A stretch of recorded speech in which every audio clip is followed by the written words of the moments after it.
Olá, pessoal. Me chamo Tailane Souza, uma das participantes do programa Residência Pedagógica da Escola Getúlio Vargas, onde, juntamente com a Gleiciane Souza, elaboramos uma microaula abordando o tema de ascaris lubricoides.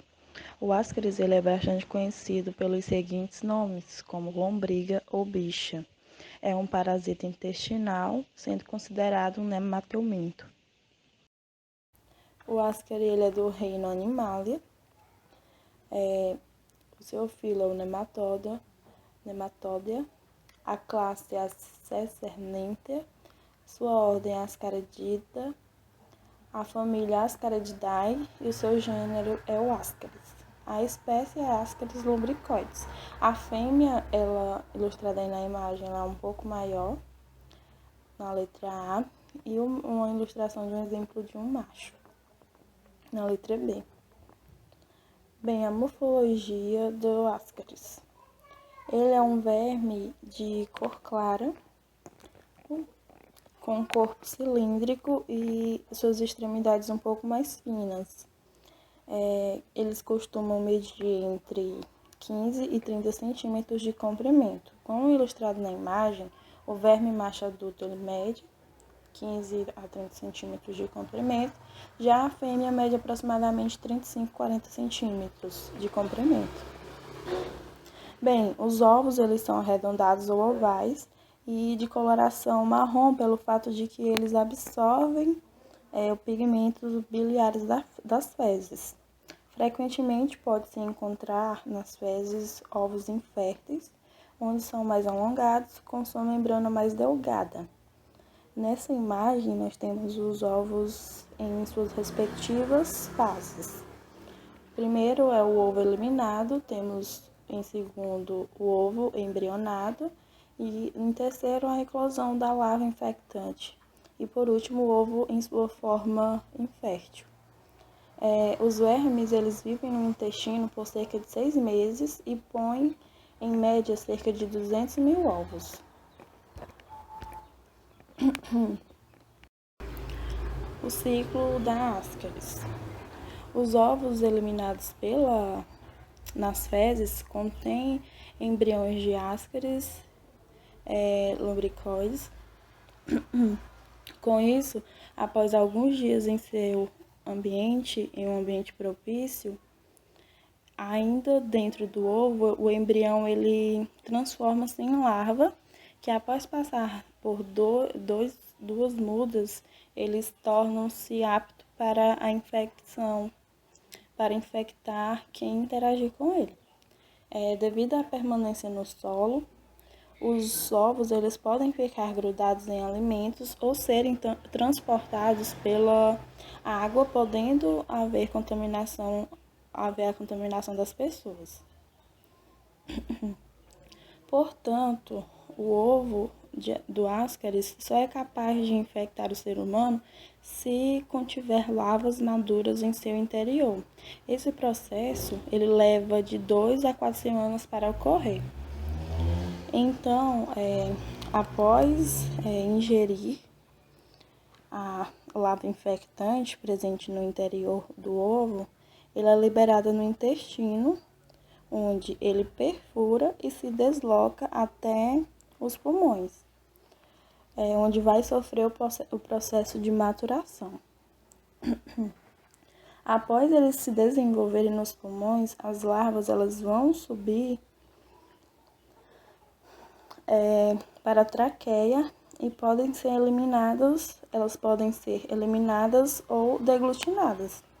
Quando são deglutinadas, elas sofrem o processo de diferenciação em macho e fêmea. Assim, elas reproduzem-se e ocorre novamente a liberação de ovos pela fêmea do ascaris lumbricoide. A transmissão do ascaris ela acontece por meio da ingestão de ovos contendo uma forma infectante do parasita, seja na ingestão de água ou de alimentos contaminados com os ovos. Também pode ocorrer essa transmissão através da poeira e de insetos que veiculam os ovos. Os sinais e os sintomas. Os sintomas de ascaridíase, eles são relacionados com a quantidade de parasitas no organismo. E há principalmente sintomas, e o principal os sintomas intestinais, sendo que uma vez no intestino é fácil detectar, pois o primeiro sintoma seria a diarreia com secreção ou dores abdominais, como também vômito. O parasita, ele consome grande quantidade de proteína e carboidratos, por isso ocorre a grande perda de peso. Continuando, o hospedeiro, ele normalmente se encontra no intestino ou no pulmão. Nos pulmões, ele é conhecido como síndrome de Leufer. O que é essa síndrome? Essa síndrome é uma forma da doença pulmonar eosinofílica. É caracterizada por sintomas respiratórios, sejam leves ou pela ausência destes. É mais frequente a tosse seca. Também pode ocorrer opacidades pulmonares migratórias e efêmeras, como também a eosinofilia sanguínea periférica. Ocorre que os ovos dos parasitas, eles eclodem no trato gastrointestinal, penetrando a parede do intestino delgado e eles alcançam os vasos linfáticos. São levados diretamente para a circulação pulmonar, acomodando-se, nos capilares pulmonares. Bem, e uma vez no intestino, o parasita ele passa para a sua forma adulta, causando hemorragia nas paredes alveolares e tosse espasmódica.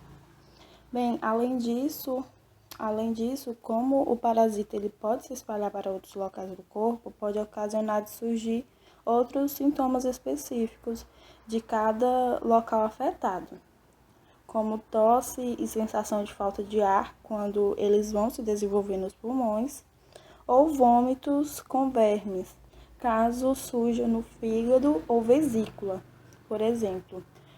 Os vermes adultos, eles são responsáveis pelos sintomas. O diagnóstico, geralmente, na maioria dos casos, ele pode ser por meio de avaliação dos sintomas pelo médico ou pelo infectologista. E para o diagnóstico é preciso examinar as fezes ou em casos de eliminação de vermes pela boca ou fezes deve ser recolhido para conhecimento médico. Já em casos extremos, quando o parasita ele encontra-se em outras partes do corpo, deve ser feito raio-x. O tratamento ele pode ser feito facilmente com o uso de remédios antiparasitários por 1 a 3 dias, ou de acordo com a orientação médica.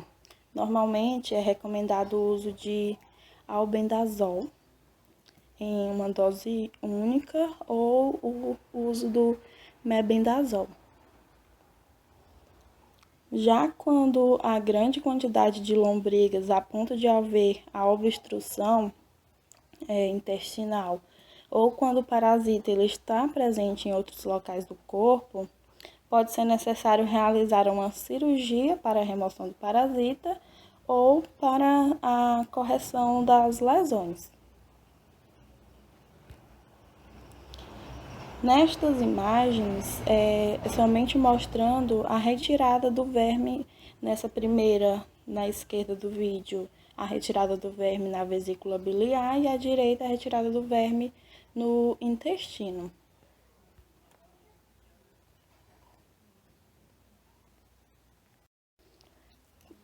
A profilaxia. Quanto à prevenção, é necessário que as pessoas, em geral, ingerir água tratada. Outra forma bastante importante é lavar frutas e legumes antes de ingeri-los, lavar sempre as mãos e não defecar em locais inapropriados. E uma das principais formas é o investimento em saneamento básico, porque assim, menos fezes contaminadas elas vão ficar alojadas no solo, reduzindo o volume de alimentos e água. E reduzindo, né, o volume de alimentos e água infectados que estarão vão ficar alojadas no solo, reduzindo assim o volume de alimentos e água que estarão em contato com as lavas dos vermes. E aqui eu finalizo minha fala com as referências utilizadas para a preparação do material.